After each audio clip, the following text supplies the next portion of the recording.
बात उत्तराखंड के जोशीमठ शहर की, वो शहर जो इस वक्त तबाही की गवाही दे रहा है। हम आपको बता दें कि जोशीमठ में उन 2 होटल्स को गिराने का काम शुरू भी कर दिया गया है जो दरार आने के बाद झुक गए थे, एक दूसरे से सट गए थे।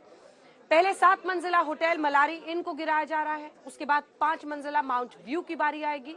इनके आसपास के मकानों को खाली करवाकर होटल को गिराने का काम शुरू हुआ है। आइए देखते हैं कैसे मलारी इनको ढाया जा रहा है।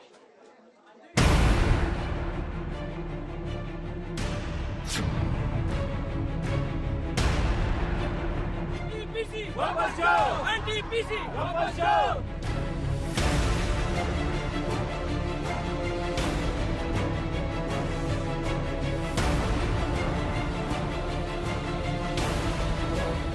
आप लोग जगह को छोड़ दें। हर घंटे जोशीमठ में बढ़ती तबाही की दरारों के बीच एसडीआरएफ की टीम होटल मलारी इन और माउंट व्यू पर एक्शन शुरू करती है। यानी इन दोनों होटलों के वजूद को मिटाने का काम शुरू हो चुका है। सबसे पहले गुरुवार की शाम एसडीआरएफ की टीम होटल मलारी को अपने कब्जे में लेती है। पुलिस आसपास के सारे रास्तों को बंद कर देती है। होटल के पास बैठे प्रदर्शनकारियों को भी हटा दिया जाता है। हम आपको बता दें कि होटल मलारी इन पूरी तरह से पीछे की ओर झुक गया है। जी दे दी आपने अनुमति डिमोलिशन की? कोई देखिए, हमने अनुमति कोई नहीं दी, लेकिन मेरी मजबूरी। क्या कर रहे हो? आइए आपको सबसे पहले होटल मलारी इन और होटल माउंट व्यू की ड्रोन से ली गई तस्वीरें दिखाते हैं। इससे आपको साफ साफ समझ में आएगा कि जोशीमठ में प्रलय की आहट देने वाली दरारों के बीच इन होटलों को हटाना या फिर कहें गिराना क्यों जरूरी है। ये देखिए कैसे होटल मलारी इन और होटल माउंट व्यू दरकने के बाद एक दूसरे से सट गए, यानी झुक गए। लाल वाली बिल्डिंग होटल मलारी इन की है और हरी वाली बिल्डिंग होटल माउंट व्यू की है। आप देख सकते हैं कि इन दोनों होटलों के पीछे ढलान और नीचे की तरफ मकान बने हुए हैं। ये दोनों होटल ऊंचाई पर बने और नीचे की तरफ मकान ही मकान बने, इसीलिए इन दोनों होटलों को गिराया जा रहा है ताकि कोई बड़ी दुर्घटना न हो। इन दोनों होटलों में दरारें पड़ चुकी हैं। खुदा न खास्ता अगर ये गिर गए तो बहुत सारे घरों को ले मरेंगे।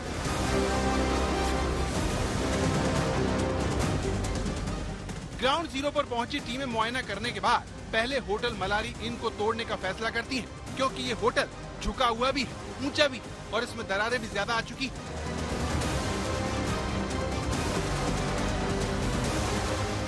अब ये देखिए कैसे होटल मलारी इन को ढहाने का इंतजार किया जा रहा है।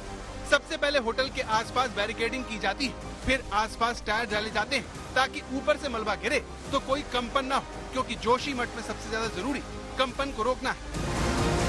तो इन दोनों होटलों की और इन इमारतों को तोड़ने की प्रक्रिया 3 दिन पहले ही शुरू हो जानी थी, लेकिन जो होटल के मालिक थे वो अपने परिवार के साथ धरने पर बैठ गए।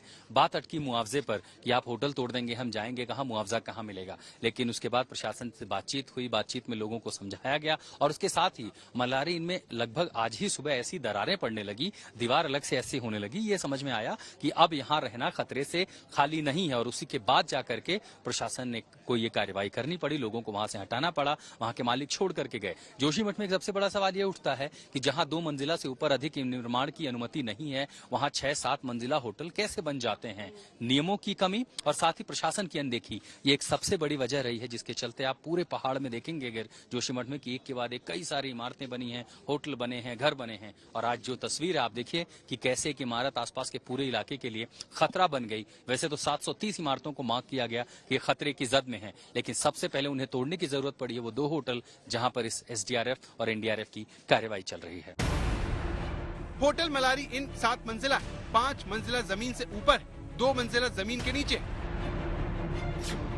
होटल माउंट व्यू 6 मंजिला, जबकि जोशीमठ में 2 मंजिल से ज्यादा इमारत बनाने की अनुमति नहीं है। जोशीमठ किस तरह से तबाही के पहाड़ पर टिका है, इसको कैसे बचाया जाए, इसके लिए दिल्ली में गृह मंत्री Amit Shah high level meeting करते हैं। दूसरी तरफ होटलों को गिराने का काम शुरू होता है। होटल मलारी इन को डिसमेंटल करने के लिए एसडीआरएफ की 8 टीमें तैनात की जाती है। इलेक्ट्रिकल केबल हटाई जाती है। पोल्स की सुरक्षा के लिए 2 करोड़ रुपए से ज्यादा दिए जाते हैं। एनडीआरएफ की 2 टीमें भी वहां मौजूद रहती हैं। आर्मी और आपदा प्रबंधन के हेलीकॉप्टर को स्टैंड बाय पर रखा जाता है। होटल मलारी इन के आसपास से सारा कीमती सामान हटाया जाता है। होटल के जनरेटर को क्रेन के जरिए वहाँ से निकाला जाता है। मलारी होटल या इसके आगे माउंट व्यू हो, इसको तोड़ना अपने आप में बड़ी मुश्किल है और इसीलिए आप ये समझिए कि डिमोलिशन की जगह यहाँ पर डिसमेंटलिंग का काम चल रहा है। छतों पर पानी की बड़ी बड़ी टंकियां हैं, तो सबसे पहले जो पाइप उससे जुड़े हुए थे उनको काटा गया और उसके साथ ही जो गैस कटर, उसके साथ वहां लोहे का जो भी सेटअप था उन सबको अलग किया गया। और अब एक एक करके आप समझिए कि इतना बड़ा स्ट्रक्चर, ये 7 मंजिला इमारत और खासकर जमीन के ऊपर जो 1, 2, 3, 4, 5 मंजिल हैं, इनको डिसमेंटल करने की लगातार जो कोशिश होगी वो कुछ ऐसी ही दिखाई पड़ेगी। एक एक करके आप देख रहे हैं, सबसे पहले पानी की टंकियों को हटाया जा रहा है, फिर जो ऊपर की छत है उसका हिस्सा हटाया जाएगा, उसके साथ वहां पर जो लोहे का स्ट्रक्चर है जिस पर ये छत टिकी है उसको हटाया जाएगा। और ये कुल मिला करके एक बहुत मुश्किल टास्क होने वाला है, क्योंकि आपको बहुत भारी हथौड़ों का इस्तेमाल नहीं करना है, ड्रिल हैमर का इस्तेमाल नहीं करना है, ना तो बुलडोजर का इस्तेमाल करना है। एक ढांचे को डिसमेंटल करना, तिनके के समान एक एक चीजों को हटाना, और उसके बाद कितना बड़ा मैन पावर लगा इससे आप समझ सकते हैं। और इससे अंदाजा लगाया जा सकता है कि जोशीमठ को बचाने के लिए किस स्तर की कोशिश यहाँ पर की जा रही है। हम आपको यह भी बता दें कि जोशीमठ आपदा अधिनियम 2005 की धारा 34T के तहत होटल मलारी इन और होटल माउंट व्यू को आम जनता की सुरक्षा के मद्देनजर तत्काल ध्वस्त करने के आदेश दिए गए थे और मंगलवार को ये होटल गिराए जाने थे। लेकिन होटल मालिकों ने इसका विरोध शुरू कर दिया। उनका कहना था कि उनके होटलों का मूल्यांकन नहीं किया गया है और न ही कोई नोटिस दिया गया। जोशीमठ में दरार वाले मकानों की संख्या 750 के पार पहुंच गई है, जिनमें से जो खतरनाक स्थिति में है उन पर लाल निशान लगा दिए गए। अब लाल निशान वाले मकानों को भी ढहाया जाएगा। अमित भारद्वाज के साथ आशुतोष मिश्रा, जोशीमठ, आज तक।